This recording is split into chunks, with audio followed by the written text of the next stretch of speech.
Hi everybody, you're at home with Melissa, and I want to take this opportunity. It's May 22nd, 2016.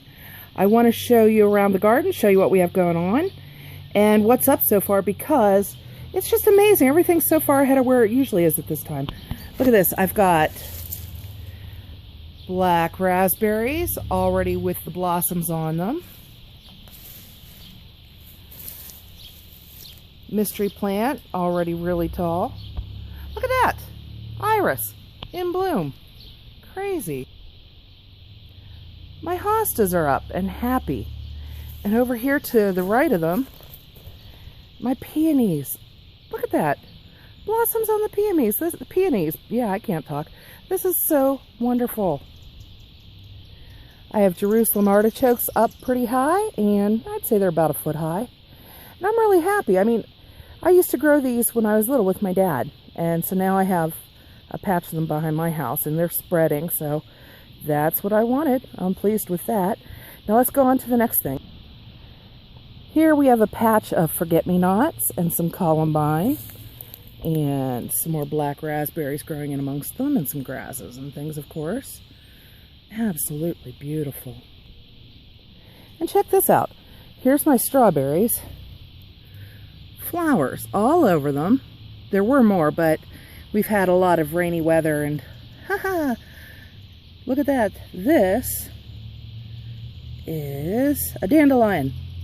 But I needed to thin these out, but I didn't get to it. So by the time I would have had a chance, they were already with flowers on them.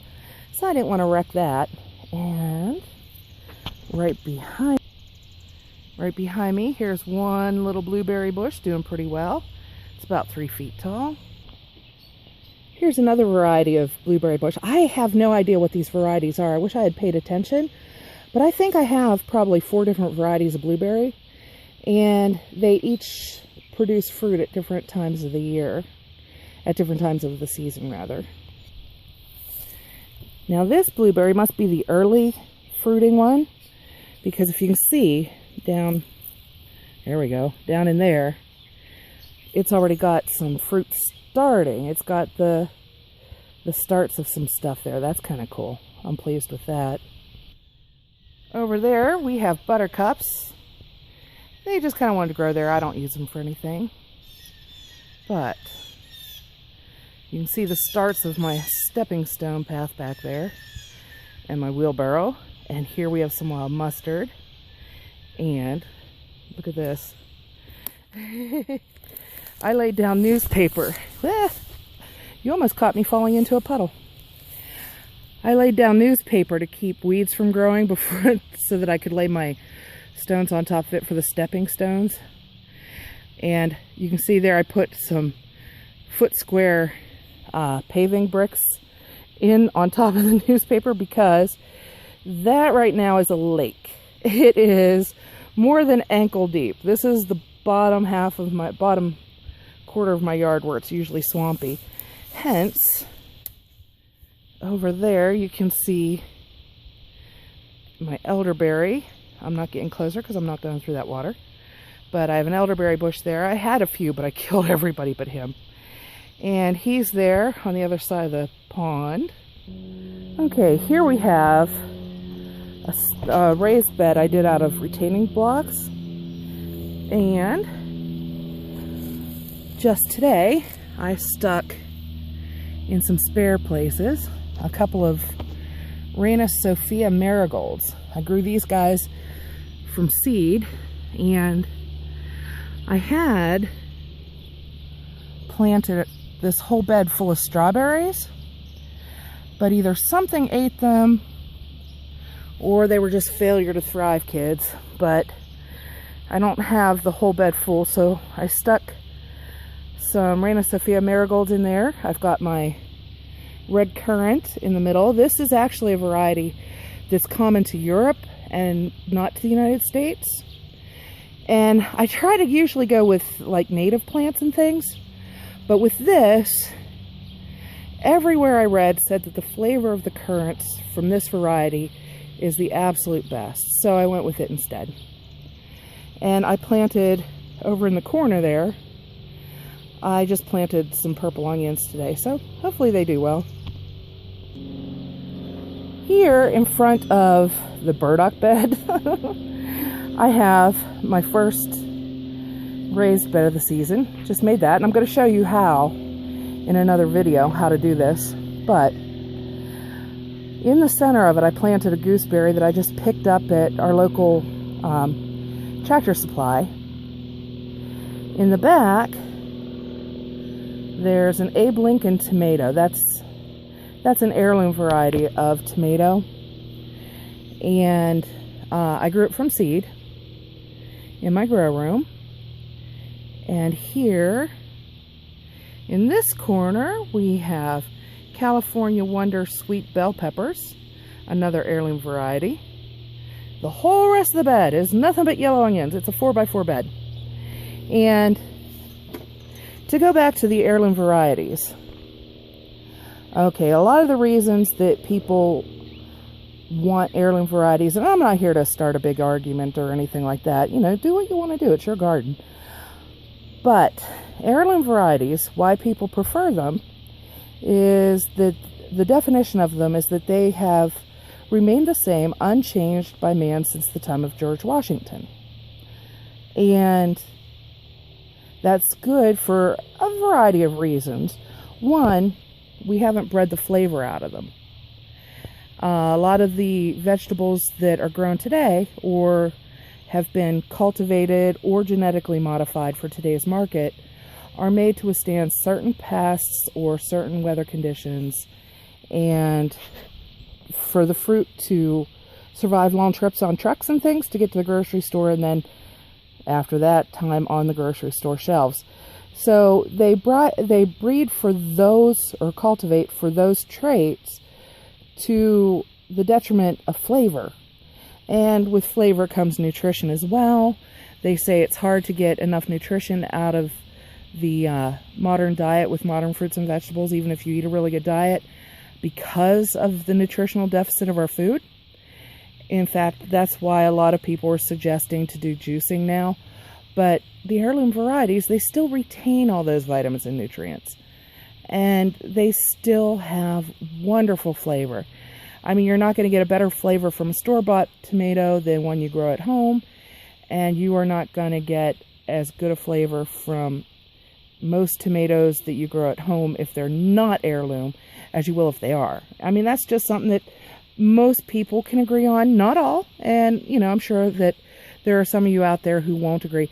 But when I planted this bed today, I didn't know how many yellow onion bulbs I had. I was hoping to be able to put an okra plant in here and a couple of the peppers and the tomato at the very least. When this grows up, the gooseberry is going to take up the whole bed. But in the meantime, while it's an itty bitty baby like that, you can see it right there in the middle. That itty bitty baby, that's my gooseberry. And until it gets big, I can plant other things around it. And it's not going to get big this year. So that's what I'm doing with that.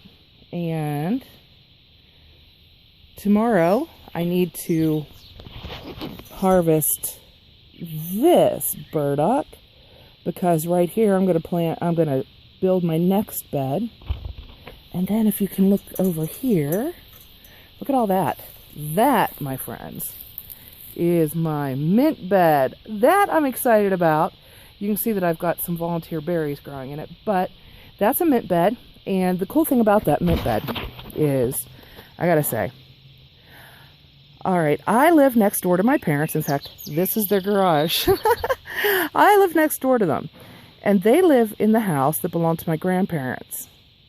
And when my grandparents passed, my dad ended up with their house, and my mom and dad lived there. I ended up buying the house next door to them.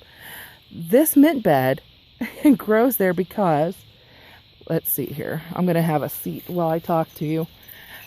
Dun, dun, dun, dun, dun, dun, dun, dun. Oh, you're going to see my scaffolding here for a second. Okay, the reason this mint bed is here is that when my dad was a little kid, the neighbor lady, who was the mother of the fellow who sold me my house, he sold it to me just a couple years before he died.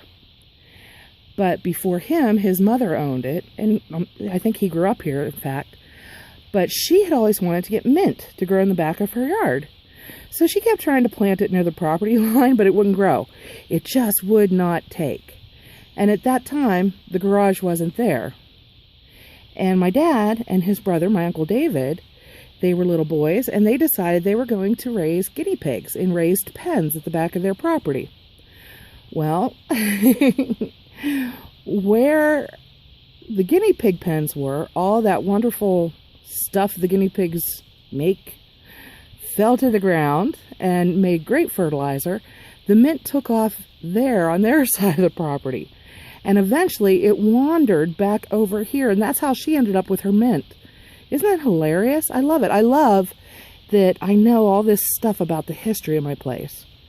And I love that there's that personal tie with my dad. So anyway, now let's go on with our tour. I'm going to take you to the next item. There's Mama Robin. Hi, Mommy Robin. She actually has a nest in my parents' garage. And she and I meet up out here a lot. Here we are. We're back at the pond. Look at this. I'm going to step in it and show you.